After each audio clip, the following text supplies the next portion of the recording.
Olá você, meu amigo. Boa tarde, olá você, meu irmão, a paz do Senhor. Mais uma vez aqui para meditarmos na Palavra de Deus.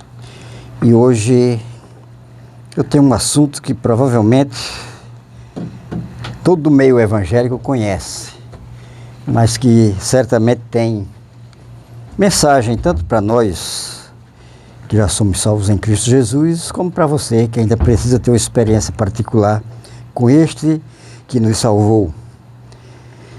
E vou ler um versículo aqui, Daniel 3, que vai certamente cooperar conosco nessa meditação hoje. Daniel 3,17. Claro, lógico que eu não vou ficar só nele, vou lembrar todo o ocorrido, toda a história, tudo que aconteceu nesse capítulo 3. E você, meu irmão, vai lembrar e entender o que é que eu estou dizendo. Mas o 17 diz o seguinte: eis que o nosso Deus, a quem nós servimos, é que nos pode livrar. Ele nos livrará do forno e do fogo ardente e da tua mão, ó rei, rei da Babilônia. Meu querido amigo, meu querido irmão, este capítulo 3 de Daniel narra a história de 3 homens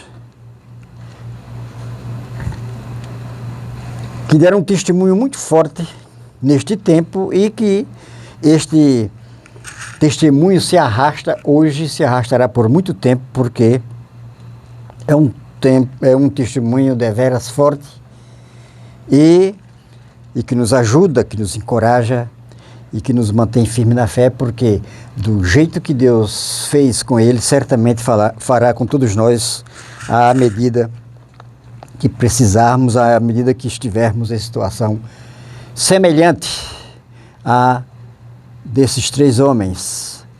E este capítulo fala de um evento sobre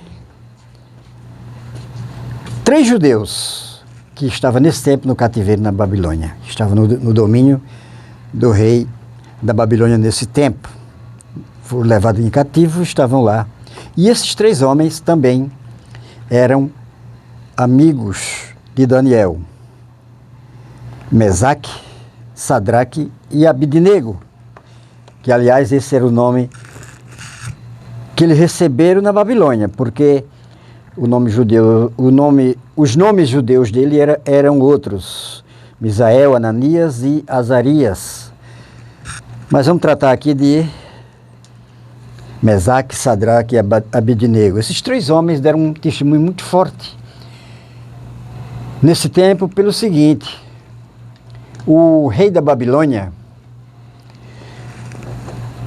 foi desafiado pelo seu próprio meio, vamos dizer assim, pelo seu meio religioso, a construir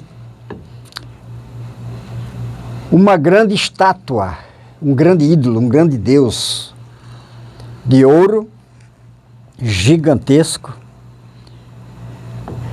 e convidou todas as autoridades, não apenas do seu reino, mas também de países, de nações circunvizinhas. Se você for ler lá no capítulo do versículo 1, deixa eu ler aqui para você ter uma ideia de quem é que foi convidado. O rei Nabucodonosor fez uma estátua de ouro cuja altura era de 60 côvados e sua largura era de 6 côvados.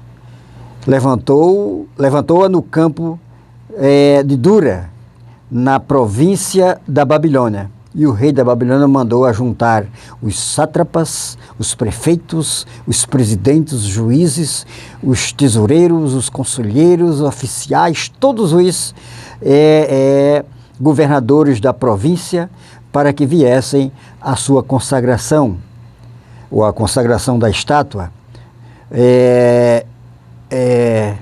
Enfim, então veja quantas autoridades foram convidadas, para você ter a ideia da importância desse evento que ocorreria neste período na Babilônia. Então esses homens todos foram chamados para aquele grande evento. Talvez você não saiba, mas a Babilônia, desde o Velho Testamento até hoje, ela está aí com outro nome, mas ainda hoje é assim.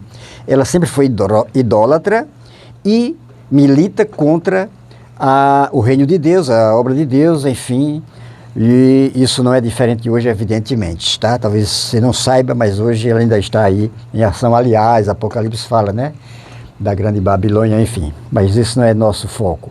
O nosso foco é mostrar que para esse evento todos teriam que se ajoelhar, se dobrar no momento da consagração desse ídolo de Nabucodonosor.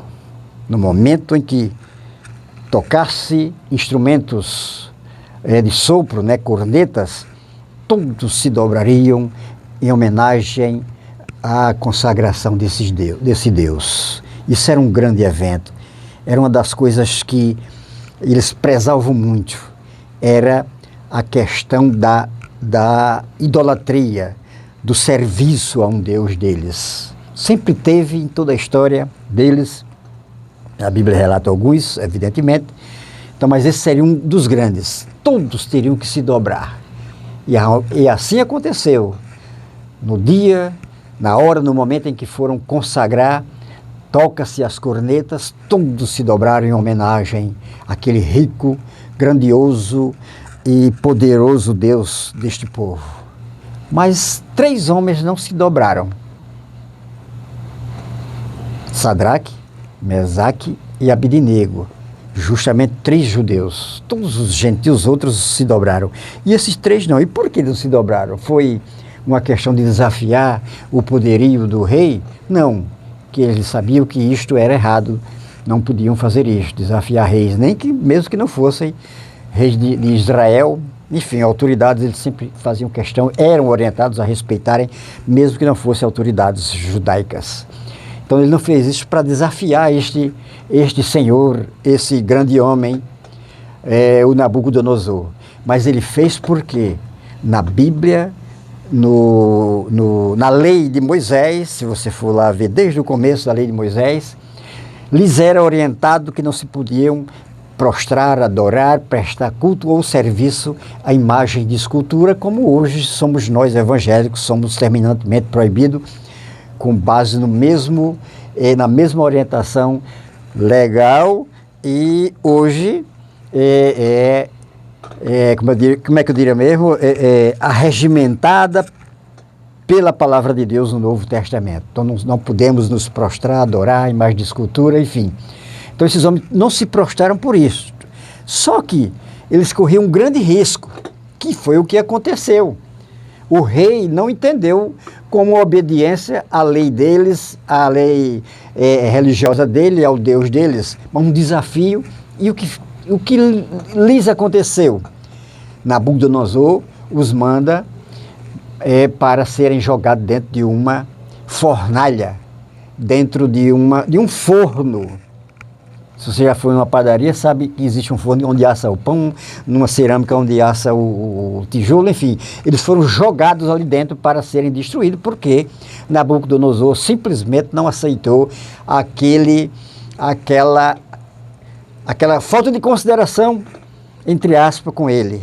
Simplesmente jogou, e aliás diz a Bíblia nesse texto, se for ler o capítulo 3 de Daniel, você vai ver que ele ordenou, inclusive, que aumentasse a temperatura do forno, para esse homem chegar ali e ser consumido automaticamente. E foi isso que aconteceu. Alguém chega para o rei e anuncia: olha, Sadraque, Mesaque e Abidnego não te obedeceram, rei Nabucodonosor. Estão lá em pé. E ele simplesmente ordena aos seus militares que os lance dentro da fornalha de fogo ardente. E são lançados, né? Provavelmente o rei deve ter ficado muito satisfeito, porque àquela desobediência, houve uma reação do rei, e até antes de ser lançado ele foi meio que envergonhado, mas quando lança lá ele se sentiu certamente feliz, diríamos assim, porque ele era o rei e tinha tomado uma satisfação com relação àqueles que não obedeceram ao seu estatuto de se dobrar, de prestar culto àquele Deus. Pronto, solução feita, solução realizada, todo o reino entendeu que o rei realmente agiu e reagiu com relação àquela falta de respeito, entre aspas, com ele. Só que, minutos depois, eles percebem que algo diferente, inesperado e nunca acontecido no seu reino, estava acontecendo. Aqueles 3 homens que foram jogados dentro de uma fornalha de fogo ardente, aceso, e que havia sido aumentada a sua temperatura, estavam passeando, andando dentro do fogo. E para completar mais a decepção e como é que eu diria mesmo, espanto do rei e todos os seus súditos, eles jogaram 3 e agora havia 4 homens, além de Sadraque, Mesaque e Abidnego, havia um 4º homem conversando, andando dentro do fogo, sem se preocupar com aquela quintura horrível que ali estava. Meu amigo, meu irmão, meu camarada, se você for ler esse texto, você, inclusive, que não é crente, eu lhe desafio a ler esse texto, que certamente vai bater forte no seu coração. Ali estava com ele quem? Nabucodonosor depois explica, diz, havia além dos 3, havia como um Deus, com um aspecto de Deus, e realmente era. Eu posso arriscar sem medo de dizer que era o próprio Senhor Jesus Cristo, sem ainda ter sido encarnado na Virgem Maria. Entendeu? Estava lá protegendo. E diz a Bíblia aqui neste capítulo que a roupa deles e o cabelo nem sequer foram chamuscados, isto é, nem sequer saíram com aquele cheirinho natural de coisa que se queima no fogo. Não, tudo estava perfeito, a sua roupa, os seus cabelos, os seus olhos, as meninas dos seus olhos, tudo protegido. E por quem? Por aquele que havia um dia de nascer e salvar um povo zeloso e de boas obras. E que esse mesmo Deus que estava nessa fornalha de fogo é o mesmo Deus que veio depois salvar um povo, que veio chamar um povo zeloso e de boas obras, para pregar o seu reino, para louvar o seu nome, para exaltar o seu nome e para praticar aquilo que a sua palavra evidentemente exige. Então, meu querido, meu amigo, como disse aqui o versículo que nós lemos 17, preste atenção. Deixa-me ler novamente aqui para você e estaremos encerrando. Eis que o nosso Deus é quem nos livra, é quem nos pode livrar. Ele nos livrará do forno ardente, pode nos livrar, ó rei Nabucodonosor. Então, meu querido, é Ele que nos livra, Ele que nos salva. E você pode estar hoje com este Deus de Sadraque, Mesaque e Abidnego. E você, meu irmão, não fique triste, não se desespere, não se exaspere quando as circunstâncias não estão boas. Porque esse Deus que estava lá com estes 3 homens está conosco. Tá? Veja que ele não os livrou da fornalha. Isso já virou até um ditado no nosso meio, né? Um adágio, tá? Que não é um adágio qualquer, mas é um adágio santo. Ele não nos livra das lutas, das tribulações, mas dentro dela Ele está conosco, nos livrando. É isso que você entenda. Jesus livrou os 3 judeus e hoje pode te salvar, pode cuidar de você. Louvado seja o nome do Senhor.